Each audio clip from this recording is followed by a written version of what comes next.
എല്ലാവർക്കും നമസ്കാരം. ഞാൻ സരിത മഹേശ്വരൻ. ഇന്ന് ശ്രീകൃഷ്ണവിലാസ മഹാകാവ്യത്തിൻ്റെ 11ാമത്തെ സർഗത്തിലെ 49, 50, 51 എന്നീ 3 ശ്ലോകങ്ങൾ നമുക്ക് പഠിക്കാം. 3 ശ്ലോകങ്ങളിലും അനുഷ്ഠുപ്പ് വൃത്തം തന്നെയാണുള്ളത്. ശ്രീകൃഷ്ണൻ്റെ വിവാഹം, ശ്രീകൃഷ്ണനും സത്യവുമായിട്ടുള്ള വിവാഹം ആവാറായി എന്നുള്ളതിൻ്റെ സന്തോഷത്തിൽ, കാളകളെ ശ്രീകൃഷ്ണൻ പിടിച്ചു കെട്ടി എന്നുള്ളതിൻ്റെ ഒക്കെ സന്തോഷത്തിൽ അവിടുത്തെ തോഴിമാർ, ബ്രാഹ്മണർ, അതുപോലെ പുരോഹിതൻ, രാജധാരങ്ങൾ അവരൊക്കെ എന്താണ് ചെയ്തത് എന്നുള്ളതാണ് കഴിഞ്ഞ ശ്ലോകങ്ങളിൽ വർണ്ണിച്ചത്. നമുക്ക് തോഴിമാർ ചെയ്ത മറ്റു ചില ക്രീഡകളെ പറ്റിയിട്ടും പറയാം. 49ാമത്തെ ശ്ലോകം നോക്കൂ. സിച്യമാനേഷു സർവേഷു ദാസീഭിഃ കുങ്കുമോദകൈ ക്ഷണം കളകളഃ കോപി രാജസദ്മന്യജൃംഭത. നമുക്ക് പദച്ഛേദം പറയാം. സിച്യമാനേഷു സർവേഷു ദാസീഭിഃ കുങ്കുമോദകൈ ക്ഷണം കളകളഃ കഹ അഭി രാജസദ്മനി അജൃംഭത.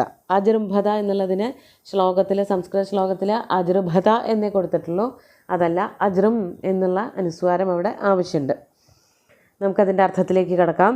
ദാസീഭി കുങ്കുമോദകൈ സർവേഷു സിച്യമാനേഷു. ദാസീഭി, ദാസിമാരാൽ, അവിടുത്തെ തോഴിമാർ അവരെന്താ ചെയ്തത്?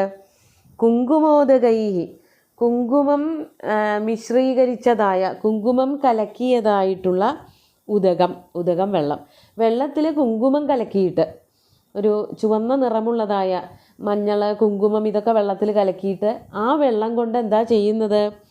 സർവേഷു സിച്യമാനേഷു സത്സു, എല്ലാവരെയും അഭിഷേകം ചെയ്തുകൊണ്ടിരുന്നപ്പോൾ. നമ്മൾ കാണാറുണ്ട് ഓരോരോ ആഘോഷങ്ങൾക്ക്, ഹോളി പോലെയുള്ള ആഘോഷങ്ങളിലൊക്കെ ഈ ആൾക്കാർ പരസ്പരം നല്ല നിറമുള്ള, വർണ്ണമുള്ള വെള്ളം അതൊക്കെ ഇങ്ങനെ അങ്ങോട്ടും ഇങ്ങോട്ടും മേലേക്ക് ഒഴിക്കാറുണ്ട്, പൊടികൾ വിതറാറുണ്ട്. ഇതൊക്കെ സന്തോഷത്തിൻ്റെ ഭാഗമായിട്ട് ചെയ്യണതാണ്. അതുപോലെ സന്തോഷം കൊണ്ട് അവിടുത്തെ ഈ നഗ്നജിത്തിൻ്റെ കൊട്ടാരത്തിലെ, കോസലത്തിലെ ദാസിമാർ ഈ കുങ്കുമം കലക്കിയതായിട്ടുള്ള വെള്ളം പരസ്പരം അവരുടെ എല്ലാവരുടെയും ശരീരത്തിൽ കൂടെ ഒഴിച്ചുകൊണ്ടിരുന്നു. സർവേഷു സിച്യമാനേഷു, എല്ലാവരുടെ ശരീരത്തിലും ഇങ്ങനെ വെള്ളം ഒഴിക്കാൻ തുടങ്ങിയപ്പോൾ, അവരുടെ ശരീരത്തിൽ കൂടെയൊക്കെ ഇങ്ങനെ വെള്ളം ഒഴുകാൻ തുടങ്ങിയപ്പോൾ, അപ്പോൾ എന്താ ഉണ്ടായത്? രാജസദ്മനി, രാജാവിൻ്റെ കൊട്ടാരത്തിൽ, കഹ അഭി കോപി കളകള ക്ഷണം അജൃംഭത, വർണ്ണിക്കാനാവാത്ത എന്തിൻ്റെയൊക്കെയോ കളകള എന്ന് പറഞ്ഞാൽ അവ്യക്തമധുരമായിട്ടുള്ള ശബ്ദം, ഇവിടെ വെള്ളം വീഴുന്നതായിട്ടുള്ള ശബ്ദമാണ്.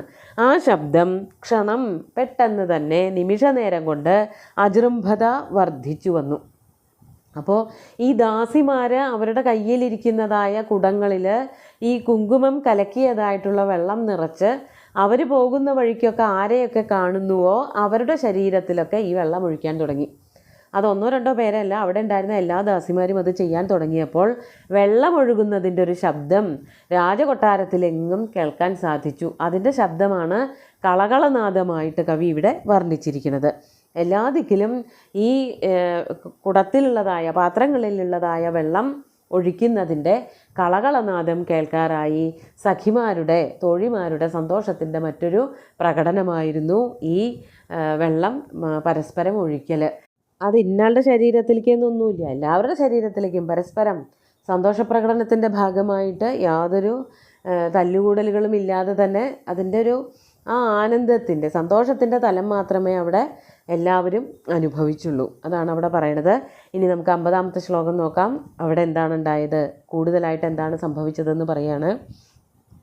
ശംഖദുന്ദുഭിർഘോഷൈർമുഖരീകൃതദിങ്മുഖം നിഖിലം തത്ക്ഷണാദാസീത് പ്രമോദതുമുലം പുരം. ശ്ലോകത്തിൻ്റെ പദച്ഛേദം പറയാം. ശംഖദുന്ദുഭി നിർഘോഷൈ മുഖരീകൃതദിങ്മുഖം നിഖിലം തത്ക്ഷണാദ് ആസീത് പ്രമോദതുമുലം പുരം. വളരെ കുറച്ചേ പദച്ഛേദം പറയാനുള്ളൂ. ഇവിടെ ആദ്യം ഈ കുടങ്ങളിലുള്ള വെള്ളം അങ്ങോട്ടും ഇങ്ങോട്ടും കോരി ഒഴിച്ചുകൊണ്ടിരുന്ന കഥ പറഞ്ഞു. ഇനി വാദ്യഘോഷങ്ങളെ പറ്റിയിട്ടാണ് പറയണത്. ശംഖ ദുന്ദുഭി നിർഘോഷൈ, ശംഖം, ശംഖ് തന്നെ, ശംഖ് കൊണ്ട് ആ സന്തോഷപ്രകടനം കൊണ്ട് ശംഖ് വിളിക്കുക, ശംഖനാദം പൊഴിക്കുക, അത് അവിടെ കേൾക്കുമാറായി. അതുപോലെ തന്നെ ശംഖിൻ്റെ ഒപ്പം തന്നെ ദുന്ദുഭി, വാദ്യഘോഷങ്ങൾ, പെരുമ്പറ പോലെയുള്ളതായിട്ടുള്ള വാദ്യങ്ങൾ അതും അടിച്ചുകൊണ്ട്, വിവാഹമാണല്ലോ വരാൻ പോണത്.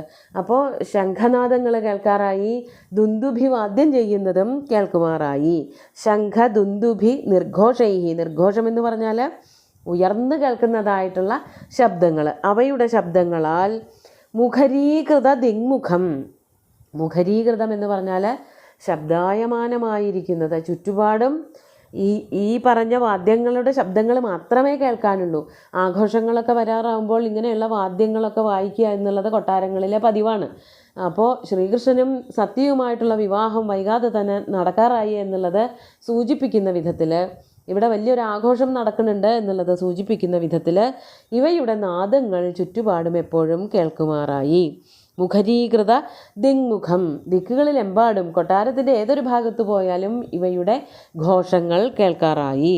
അങ്ങനെ തത് നിഖിലംപുരം, ഇങ്ങനെയൊക്കെ ആ മുഴുവനുമായിട്ടുള്ള ആ കൊട്ടാരം മുഴുവനും തന്നെ എന്നർത്ഥം. നിഖിലംപുരം തത്ക്ഷണാത്, ആ ഒരു സമയം മുതൽ പ്രമോദതുമുലം ആസീത്.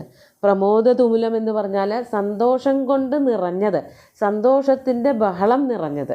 എല്ലാവരും ആർപ്പുവിളികളും കുരവകളും ആഹാവിളികളും ജയ ശബ്ദങ്ങളുമൊക്കെ ആയിട്ട് സത്യയുടെ വിവാഹം കൊണ്ടാടാനുള്ള ഒരു തിടുക്കത്തിലും ഒരുക്കത്തിലുമായിരുന്നു. ഇങ്ങനെയുള്ള കാളകളെ ബന്ധിച്ചിട്ട്, അഴിച്ചുവിട്ട് ബന്ധിച്ചിട്ട് ഒരാൾ ആരാ വരിക, ആരും വരില്ല എന്ന് വിചാരിച്ചു കൊണ്ടിരിക്കുന്ന സമയത്താണ് പെട്ടെന്ന് ശ്രീകൃഷ്ണൻ്റെ വരവും കാളകളെ അഴിച്ചുവിടലും കെട്ടിയിടലുമൊക്കെ ഉണ്ടായത്, ശ്രീകൃഷ്ണൻ ചെയ്തത്. അതോടുകൂടിയിട്ട് ഒട്ടും പ്രതീക്ഷിക്കാത്ത സമയത്ത് എല്ലാവർക്കും ആനന്ദം വന്നു. എല്ലാവരും വിവാഹത്തിനായിട്ടുള്ള തയ്യാറെടുപ്പുകളും നടത്തി എന്നാണ് കവി വർണ്ണിച്ചിരിക്കുന്നത്. നമുക്ക് 51-ാമത്തെ ശ്ലോകം കൂടി നോക്കാം. പ്രേഷയാമാസ ദേശേഷു ദൂതാൻ മാരുതരം ഹസ ആനേതു ആത്മനോ ബന്ധൂൻ നൃപാൻ ബന്ധുപ്രിയോ നൃപ. ആദ്യം പദച്ഛേദം പറയാം. പ്രേഷയാമാസ ദേശേഷു ദൂതാൻ മാരുതരം ഹസ ആനേതും ആത്മന ബന്ധൂൻ നൃപാൻ ബന്ധുപ്രിയ നൃപ. ബന്ധുപ്രിയനായിട്ടുള്ള രാജാവ്, ബന്ധുപ്രിയ യസ്യ സ ബന്ധുപ്രിയ, ബന്ധുക്കളൊക്കെ തന്നെ അദ്ദേഹത്തിന് പ്രിയന്മാരാണ്. എല്ലാ ബന്ധുക്കളെയും പരിഗണിക്കുന്ന ഒരു രാജാവാണ് നഗ്നജിത്ത്, കോസലത്തിലെ രാജാവ്. അപ്പോൾ ബന്ധുക്കളൊക്കെ പ്രിയന്മാരായിട്ടുള്ള ആ രാജാവ് ബന്ധുപ്രിയ നൃപ, അദ്ദേഹം ആത്മന നൃപാൻ ബന്ധൂൻ, തൻ്റെ ഏറ്റവും അടുത്ത സുഹൃത്തുക്കൾ, ഏറ്റവും അടുത്ത ബന്ധുക്കൾ, അങ്ങനെയുള്ള ആൾക്കാരെ മുഴുവനും ക്ഷണിക്കാൻ ഉദ്ദേശിച്ചുകൊണ്ട്, വിവാഹം അതിഗംഭീരമായിട്ട് കൊണ്ടാടണമല്ലോ, അതിനു വേണ്ടിയിട്ട് ബന്ധുക്കളെയും വിളിക്കണം, സുഹൃത്തുക്കളെയും വിളിക്കണം.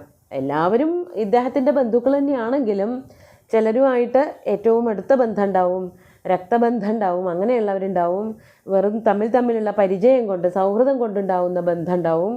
അപ്പോൾ അങ്ങനെയുള്ള എല്ലാവരെയും ക്ഷണിക്കാൻ വേണ്ടിയിട്ട്, അതാണ് ആത്മന നൃപാൻ ബന്ധൂൻ ആനേതും, അങ്ങനെയുള്ള രാജാക്കന്മാരെ മുഴുവനും ആ കോസലത്തിലേക്ക് കൊണ്ടുവരുന്നതിന് വേണ്ടിയിട്ട് മാരുതരംഹസ ദൂതാൻ ദേശേഷു പ്രേഷയാമാസ, ദൂതാൻ പ്രേഷയാമാസ, ദൂതന്മാരെ, രാജാവ് കൊടുക്കുന്നതായിട്ടുള്ള ദൂതും പേറി പോകുന്നവരെ പല പല പ്രദേശങ്ങളിലേക്കും പറഞ്ഞയച്ചു. ദേശേഷു പ്രേഷയാമാസ, പല ദേശങ്ങളിലേക്കും പറഞ്ഞയച്ചു.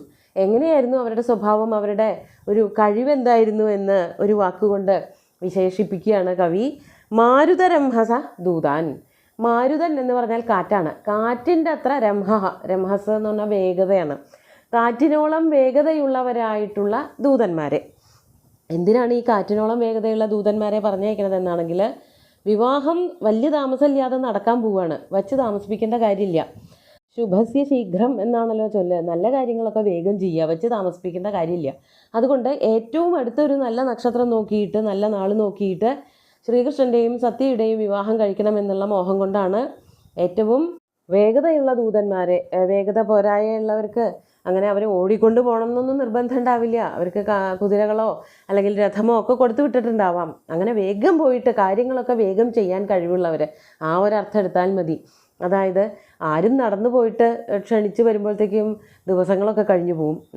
നല്ല വകതിരിവോട് കൂടിയിട്ട് വേണ്ടതുപോലെ കാര്യങ്ങൾ ചെയ്യാൻ പ്രാപ്തിയുള്ള പെട്ടെന്ന് ഓരോ രാജ്യങ്ങളിലും പോയിട്ട് ക്ഷണിക്കാൻ കഴിവുള്ള എല്ലാ രാജാക്കന്മാരെയും തിരിച്ചറിയാൻ പ്രാപ്തിയുള്ള വിവേകമുള്ള അങ്ങനെയുള്ള കുറച്ച് ദൂതന്മാരെ കണ്ടുപിടിച്ചിട്ട് വേഗം അങ്ങോട്ട് പറഞ്ഞയച്ചു.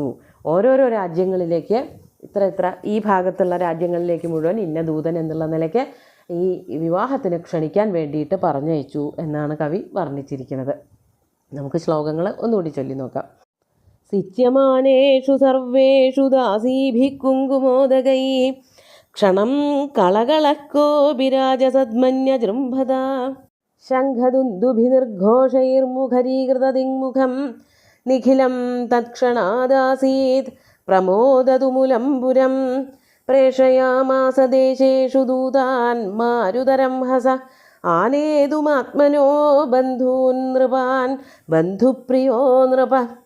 അങ്ങനെ വിവാഹത്തിനുള്ള ഒരുക്കങ്ങളാണ്.